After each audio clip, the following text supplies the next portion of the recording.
اعوذ باللہ من الشیطان الرجیم بسم اللہ الرحمن الرحیم اللہم صلی وسلم علی سیدنا و مولانا محمد وعلی آل سیدنا محمد بعدد کلمات اللہ۔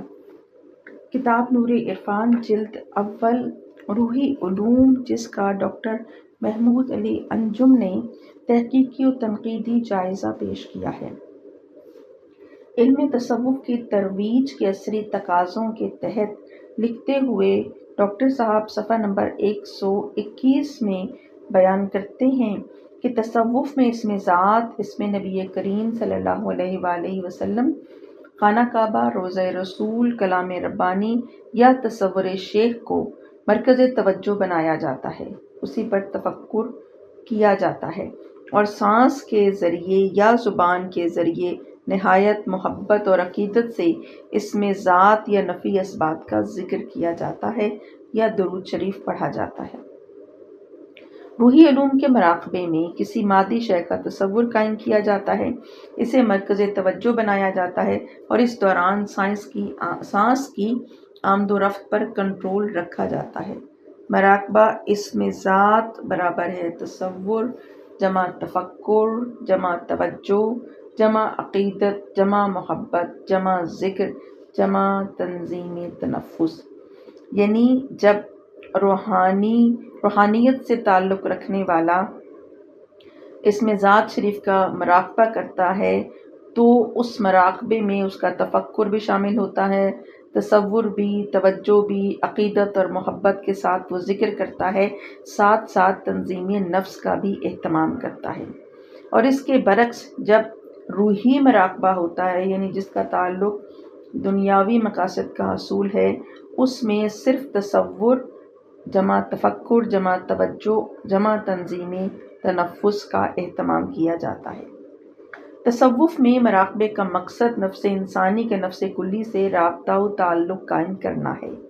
سالک راہ حق اللہ تعالیٰ کے سوا کسی کا بھی متلاشی نہیں ہوتا، اسے اپنی روحانی قوت، روحی قوت، دنیاوی مفادات، نام و نمود اور شہرت سے کوئی غرض نہیں ہوتی، وہ راہ محبت کا مسافر ہوتا ہے، اس کا مقصد و مطلوب و محبوب حقیقی ہوتا ہے۔ ایسے سالک راہ طریقت کو بے پناہ روحانی قوتیں بغیر طلب کے ہی حاصل ہو جاتی ہیں اور اب وہ اپنی ان صلاحیتوں کی مدد سے راہ حق کا سفر جاری رکھتا ہے اور مخلوق خدا کی بھی خدمت کرتا ہے۔ روحی علوم کا طالب اپنی روحی قوت میں اضافے کے لیے، نام و نمود اور شہرت کے حصول کے لیے اور دیگر دنیوی اغراض و مقاصد کی خاطر ریاضت کرتا ہے، جس کے نتیجے میں اسے کشف و مشاہدہ اور تسخیر کی صلاحیتیں حاصل ہو جاتی ہیں۔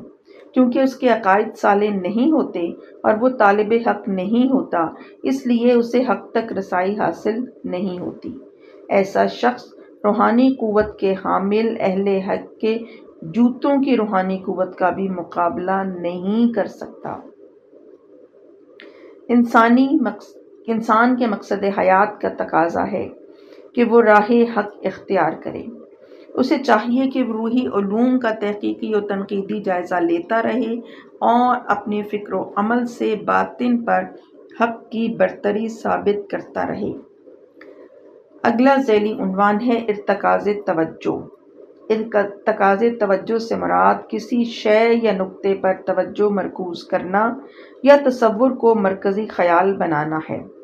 ارتکاز توجہ کی مشقیں شمع بینی، التصویر، التسخیر، البصیر، التجلی، سایہ بینی، ماہ بینی اور آفتاب بینی وغیرہ نہ کوئی چلہ ہیں، نہ جادو، نہ کوئی سفلی عمل ہیں، نہ کوئی جلالی وظیفہ ہے، نہ ان میں بالعموم کوئی پرہیز ہے، نہ پیش بندی ہے۔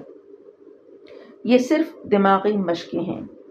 جس طرح مقدر ہلانے سے بازو مضبوط ہو جاتے ہیں، اسی طرح ارتکاز توجہ پلکیں جھپکائے بغیر کسی نقطے کو دیکھنے یا آنکھیں بند کر کے کسی شے کا تصور کرنے سے نظر اور دماغ کی قوتیں بڑھتی ہیں اور انسان کا ادراک ماورائے حواس کام کرنے لگتا ہے۔ اس طرح انسان کی روحی صلاحیتوں اور قوتوں میں اضافہ ہوتا ہے۔ آج کے لیے اتنا ہی۔ اللہم صلی علی سیدنا و حبیبنا محمد فی اول کلامنا، اللہم صلی علی سیدنا و حبیبنا محمد فی اوسط کلامنا، اللہم صلی علی سیدنا و حبیبنا محمد فی الآخر کلامنا۔